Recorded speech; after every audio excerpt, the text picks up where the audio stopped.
Sega. Hi, I'm Jerry Karaganis. I'm a programmer at High Voltage.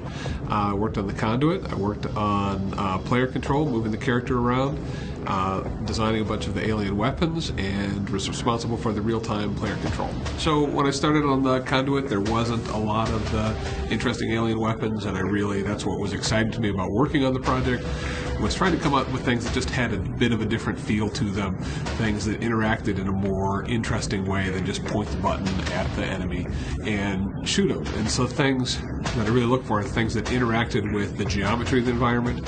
So instead of changing how the weapon played, as you change the environment that the character's in, the weapon has different uses and more interactive behavior. You have to worry about all kinds of things like what does the weapon look like when it's firing. Something we ran into over and over was that because our camera was directly behind the weapon, things that looked really cool from the side, when you showed them up and from right behind, looked just terrible. And we had to throw out lots and lots of weapon designs because visually they just didn't pan out. So something that is fun to play, something that looks awesome, something that doesn't kill the performance of the machine, especially when you consider multiplayer. And also a big one is things that the aliens can use well, things that the AI can play with. We made the decision early on to have one set of weapons that the player used and the enemies used, so they had to be suitable for both. The deatomizer's always been my favorite weapon, which isn't technically a drudge weapon.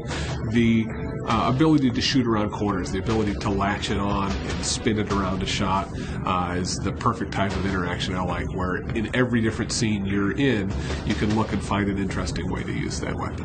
One of my favorite parts of the game isn't a weapon, is the real-time control of being able to adjust your speed and controls while you're playing the game. And the analogy I like to use is imagine you were trying to adjust the sound on your stereo system, and if your stereo was too loud, if you had to turn it off, walk into the other room, adjust a menu, go back into the room and say, oh, how does this sound now?